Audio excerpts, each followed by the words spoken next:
So today we are going to start our last topic, that is factors affecting elasticity of demand. आज मैं आपको दो topics दिखाऊंगा, ये लास्ट वीडियो है मेरा।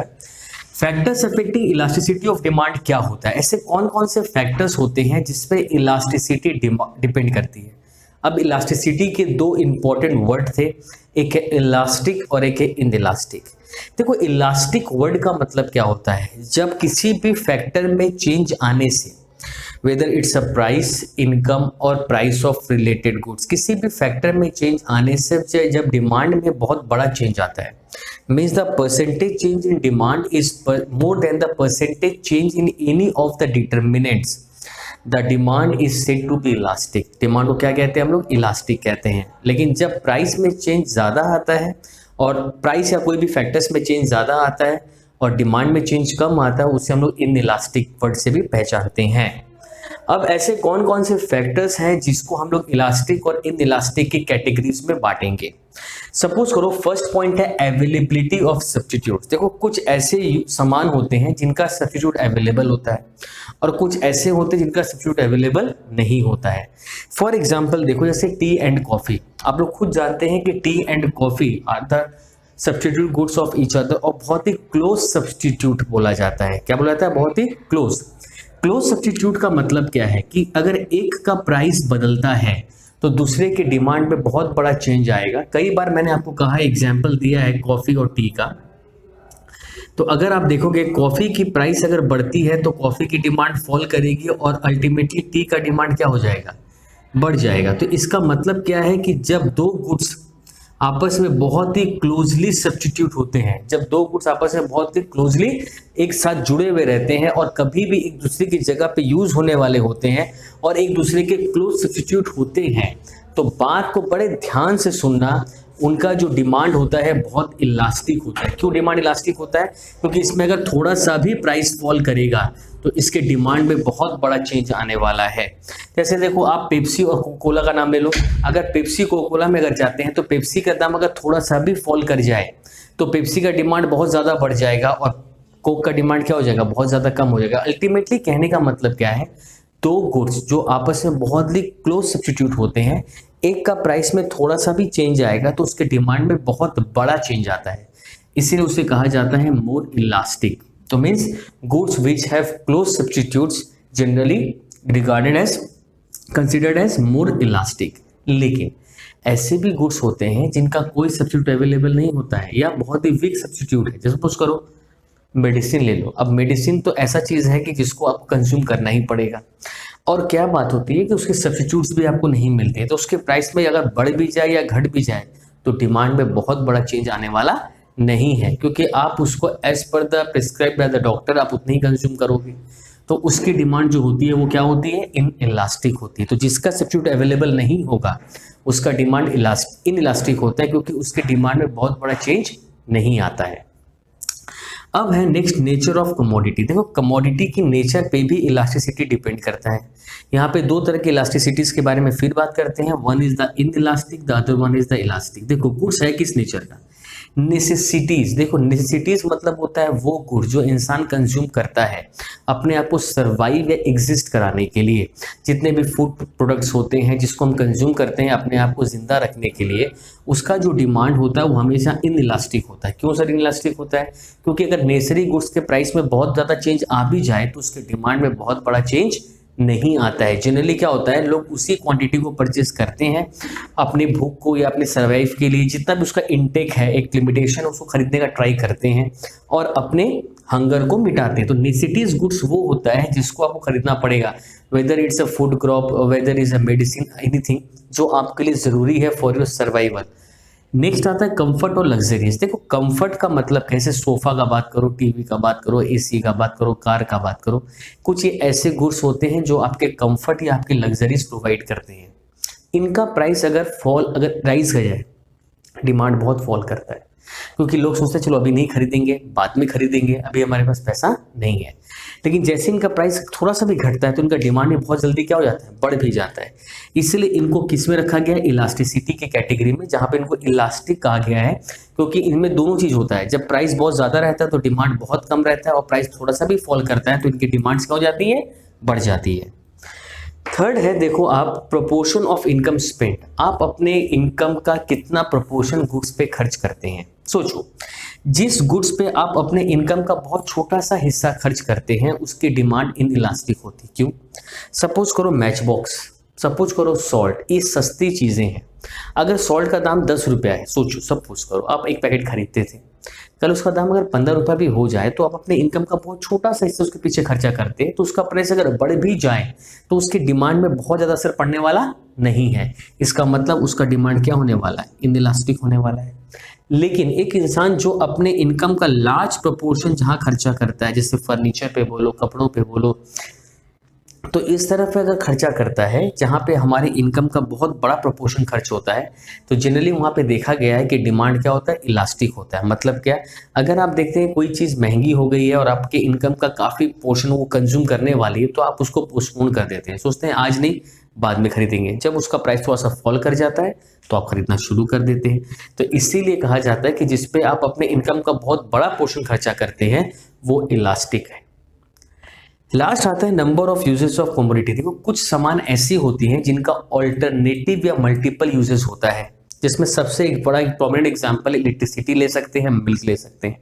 सोचो आप मिल्क आप पीते भी हैं, चाय भी बनती है, कॉफ़ी भी बनती है, आप दही भी जमाते हैं, पनीर भी बनता है, तो मिल्क के बहुत सारे यूजेस हैं। सडनली अगर मिल्क का प्राइस फॉल हो जाए, तो मिल्क अगर प्राइस फॉल हो जाए तो मिल्क आप ज़्यादा कंज्यूम करेंगे, ज़्यादा खरीदेंगे और तरह तरह की चीज़ों में यूज़ करेंगे, तो अल्टीमेटली उसका डिमांड क्या हो जाएगा? बहुत ज़्यादा बढ़ेगा। तो थोड़ा सा प्राइस फॉल करेगा, डिमांड बहुत बड़ा चेंज आएगा, तो वो इलास्टिक हो जाता है। वहीं अगर मिल्क का प्राइस बहुत ज़्यादा बढ़ जाए तो उसका डिमांड कम कर दोगे, आप उसको उसी चीज़ों के लिए यूज़ करोगे जो बहुत इंपॉर्टेंट है, जैसे चाय बनाने के लिए वगैरह या कॉफ़ी बनाने के लिए, तो उसका डिमांड क्या हो जाएगा? इनइलास्टिक हो जाएगा। तो कहने का मतलब है ये कुछ फैक्टर्स हैं जो डिसाइड करते हैं कि डिमांड इलास्टिक होगा या इनइलास्टिक होगा। तो जब भी आप कोई पॉइंट लिखो तो दिमाग में दो बात रखना कि अगर प्राइस में थोड़ा सा भी चेंज आने से डिमांड में बहुत बड़ा चेंज आ जाए तो इलास्टिक, और प्राइस में चेंज आने के बावजूद में डिमांड में बहुत बड़ा चेंज नहीं आने वाला है तो इनइलास्टिक। ये बेसिक एक डिफरेंस है between two words, that is elastic and inelastic. The next topic of discussion is cross price elasticity of demand। देखो मैंने इसके पहले वाले वीडियो में इनकम इलास्टिसिटी ऑफ डिमांड के बारे में आपको समझाया था, और हमारा लास्ट टॉपिक इस वीडियो का है cross price elasticity of demand. ये भी one of the most important topic में ही आता है, क्योंकि कई बार लोग प्राइस इलास्टिसिटी ऑफ डिमांड को ज़्यादा इंपॉर्टेंस दे देते हैं और इनकम और क्लॉज को भूल जाते हैं। और कई बार पेपर को अगर ट्रिकी बनाना हो तो क्वेश्चन पेपर में ये सब क्वेश्चन भी सेट बोर्ड कर देता है। तो इस क्वेश्चन को बहुत ध्यान से समझो, क्या बोल रहा है? Cross price elasticity of demand means cross elasticity of demand is defined as the percentage change in demand of a commodity with respect to change in the price of its related commodity। देखो price of related goods, ये एक point था जो मैंने आपको law of demand, जो मेरा previous videos था उसमें मैंने बताया था। जब मैंने ये पॉइंट डिस्कस किया था तो मैंने कहा था कि दो ऐसे गुड्स जो आपस में रिलेटेड हैं, means they has got the relation between themself. क्या रिलेशन हो सकता है? दो रिलेशन हो सकते हैं सर। अदरवाइज या तो सब्स्टिट्यूट होगा, एक दूसरे की जगह पे यूज होने वाला गुड्स होगा, या एक साथ यूज होने वाला ज्वाइंटली, जिसको हम लोग कॉम्प्लीमेंट्री के नाम से भी जानते हैं। तो ऐसे दो ही रिलेशन हमारे सामने हैं जहां पे हम साथ में यूज करते हैं या एक दूसरे की जगह पे यूज करते हैं। तो जब ऐसे दो गुड्स हम लेते हैं, चाहे वो सब्स्टिट्यूट हो या वो कॉम्प्लीमेंट्री हो, वो कोई केस नहीं है। अगर हम ऐसे दो गुड्स लेते हैं जिनके बीच में कोई रिलेशन है, तो एक की प्राइस में चेंज आने से दूसरे के डिमांड में चेंज आना एकदम श्योर होता है। उस चीज को जब हम मेजर करते हैं तो बनता है cross price elasticity of demand. इसे देखो यहाँ पे फॉर्मूला भी लिखा हुआ है, percentage change in the quantity demanded of commodity X and the percentage change in the price of commodity Y. Means Y के प्राइस में अगर चेंज आएगा तो ऑटोमेटिकली एक्स के डिमांड में भी चेंज आएगा, because both X and Y are the related. मैं बार बार इस वर्ड पे स्ट्रेस दे रहा हूं, because X and Y both are related goods whether substitute और कॉम्प्लीमेंट्री। अब देखो इसका फॉर्मूला मैंने डिराइव कैसे किया। परसेंटेज चेंज इन डिमांड का फॉर्मूला आप पहले भी क्लासेस में सीखे हैं, डेल्टा क्यू बाई क्यू। यहाँ पे x किस लिए लगाया मैंने? x लगाया है फॉर कमोडिटी x। अब यहाँ पे देखो percentage change in price, delta P by P, तो यहाँ पे y किसके लगाया है, क्योंकि y का प्राइस चेंज हो रहा है, क्योंकि दो गुड्स हैं, एक है x और एक है y। जैसे देखो मैंने इलास्टिसिटी में ही आपको इंडिकेट कर दिया, एक x और एक y। y की प्राइस चेंज होगी तो x की क्वांटिटी में क्या होगा, चेंज आएगा। अब जस्ट इसको मैं मैथमेटिकली ऊपर ले जाऊंगा तो ये फॉर्मूला बन के डिराइव हो जाएगा, और जस्ट डेल्टा के नीचे डेल्टा ऐसे मैं बस कर दिया, ये हो गया आपका EXY। EXY का फुल फॉर्म क्या है, cross elasticity of demand of x and y। QX means initial quantity होगा, और डेल्टा Q मतलब चेंज इन क्वांटिटी होगा, P का मतलब इनिशियल प्राइस होगा, और डेल्टा P का मतलब होगा चेंज इन प्राइस। तो ये एक बेसिक डेफिनेशन था regarding the cross price elasticity of demand. लेकिन जो अब टॉपिक हम स्टार्ट करने वाले हैं वो है types. One of the most important topic है। टाइप्स क्या होते हैं सर, तीन टाइप के बारे में डिस्कशन करूंगा, एक है पॉजिटिव, एक है नेगेटिव और एक है जीरो। पॉजिटिव किसे कहते हैं, सुनो। When an increase in the price of one commodity, when an increase in the price of one commodity, मतलब एक गुड्स का प्राइस जब इंक्रीज करता है, leads to an increase in the demand for other commodity, और दूसरे commodity का demand बढ़ता है। इसका मतलब क्या, सोचो मैं एक एग्जांपल लेता हूं कॉफी और टी का, जो मैंने काफी बार आपको समझाया है। तो कॉफी का प्राइस बढ़ने से कॉफी का डिमांड क्या करता है सर, फॉल होता है। और कॉफी का डिमांड अगर फॉल होगा तो लोग कॉफी पीना छोड़ देंगे, तो लोग कहां चले जाएंगे, टी पीने। तो टी का डिमांड बढ़ जाएगा, जबकि टी के प्राइस में कोई भी चेंज नहीं हुआ है। It means price of one commodity affects the demand for another commodity.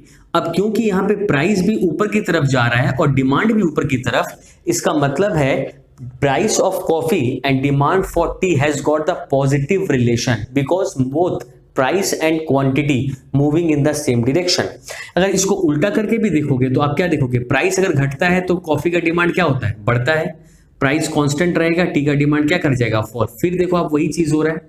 तो अल्टीमेटली जो मैं आपका अटेंशन लेना चाहता हूं जिस पॉइंट पर, वो ये है कि price of one goods affects the demand for other goods, और जब price of one commodity moves along with the other demand of the commodity the same direction, तो एक गुड्स का प्राइस और दूसरे गुड्स का डिमांड अगर सेम डायरेक्शन में मूव करता है वेदर अपवर्ड और downward, it means both the goods has got the positive relationship and the elasticity will be positive. देखो यहाँ पे बाद में लिखा हुआ भी है when two goods are substitute for each other, तो जब भी दो गुड्स आपस में सब्स्टिट्यूट होते हैं उनका जो इलास्टिसिटी होता है वो क्या होता है, positive, that is T and coffee. तो आपको मैं बता दूं, जब भी आप ये पॉइंट एक्सप्लेन करेंगे तो ये आप लिखने के बाद इसके बारे में जरूर लिखना है कि एग्जाम्पल देके, मैंने टी एंड कॉफी जस्ट लिख दिया फॉर द हिंट। जैसे ही टी कॉफी आएगा तो आपको ये चीज यहाँ पे पुटअप करनी है ताकि आपका जो आंसर होगा थोड़ा सा और रिच होगा और स्कोरिंग करने में आसानी होगा। सेकेंड पॉइंट आप आ जाओ, नेगेटिव। तो सर नेगेटिव के लिए क्या बात बोला है, पढ़ो। Negative cross price elasticity of demand का मतलब है when a fall in the price of Y, when the fall in the price of Y, Y का प्राइस फॉल करेगा तो एक्स का डिमांड क्या होने वाला है, बढ़ने वाला है। चीजों को देखो, इसका मतलब क्या है सर, एक का प्राइस, तो मैं एग्जांपल लेता हूं कॉम्प्लीमेंट्री में कार और पेट्रोल का। देखो मैंने एक एग्जांपल लिया कार और पेट्रोल का। कार की प्राइस अगर फॉल करती है तो कार की डिमांड क्या होगी, बढ़ेगी। कार की डिमांड अगर बढ़ेगी तो अल्टीमेटली पेट्रोल की डिमांड भी क्या होगी, बढ़ेगी ना, क्योंकि कार अगर बढ़ेगा तो पेट्रोल उसमें कंज्यूम होना ही है। तो देखो एक गुड्स का प्राइस अगर फॉल कर रहा है और दूसरे वाले का डिमांड क्या हो रहा है, बढ़ रहा है। वैसे अगर कार की प्राइस अगर बढ़ जाए तो कार की डिमांड क्या होगी, फॉल करेगी। तो अल्टीमेटली जब कार होगी ही नहीं तो पेट्रोल की डिमांड भी क्या हो जाएगी, कम हो जाएगी। तो यहां पे हम क्या देख रहे हैं, एक गुड का प्राइस जब फॉल करता है तो दूसरे गुड का डिमांड बढ़ता है। Means price of one goods and the demand for another commodity moves in opposite direction, दोनों उल्टी दिशा में भाग रहे हैं। इस तरह के रिलेशन को ही क्या बोल गया, नेगेटिव। देखो ये जो दो वर्ड थे पॉजिटिव और नेगेटिव, मैंने डिमांड चैप्टर में बताया था कि जब प्राइस और डिमांड सेम डायरेक्शन में मूव करेंगे तो पॉजिटिव हो जाता है, और जब ऑपोजिट डायरेक्शन में मूव करेंगे तो नेगेटिव हो जाता है। और इसीलिए यहां पर बोला है when two goods are complement to each other, तो जब दो गुड्स आपस में कॉम्प्लीमेंट्री होते हैं उनका जो क्रॉस इलास्टिसिटी होगा वो हमेशा क्या होने वाला है, नेगेटिव, एंड एग्जाम्पल मैंने दे दिया है कार एंड पेट्रोल का। और ये डेरिवेशन जो आप दिखाना चाहते हैं, with the fall in the price of car, demand for car increases, as a result the demand for petrol increases. Therefore, we can say a fall in the price of car leads to an increase in the demand of petrol, which is negative in nature. Therefore, it's an example of negative cross price elasticity of demand. Now, the last point of our discussion is zero cross elasticity of demand. Sir zero का मतलब क्या हुआ? देखो, zero word का इस्तेमाल elasticity में तभी होता है जब डिमांड में चेंज ना हो। तो यहाँ पे भी वही बात है, when a change in the price of one commodity, when a change in the price of one commodity say Y does not affect the demand for another commodity X, मतलब एक गुड का प्राइस चेंज होने से भी दूसरे goods के demand पर कोई असर नहीं डालता है। Means both the goods are unrelated or they are not related to each other because the price of one good does not affect the demand for another good। जैसे एग्जांपल है T और TV का, अगर T का price घट भी जाए तो टीवी की डिमांड पर कुछ असर पड़ने वाला नहीं है, या टीवी की प्राइस फॉल कर जाए तो टी की डिमांड पर कुछ असर पड़ने वाला है। Means both goods are not related to each other, as such the cross elasticity of demand will be zero. तो ये था हमारा 3 types of cross price elasticity of demand, and we are coming towards the end of this chapter. लेकिन इस chapter में मैंने आपको 5 videos दिए हैं। पहली वीडियोस में मैंने आपको इलास्टिसिटी के बारे में बताया, फिर प्राइस के बारे में हमने डिस्कस, मेथड्स के बारे में डिस्कशन किया, फिर न्यूमेरिकल्स किए, फिर इनकम पे आए, फिर क्रॉस में आए। ये 5 ही वीडियोस आप अच्छे से देखना, अच्छे से क्वेश्चंस आंसर्स को लिखना, क्योंकि this are the most important topics for the board examination. And if had any confusions regarding this topic, you can notify in my comment section box.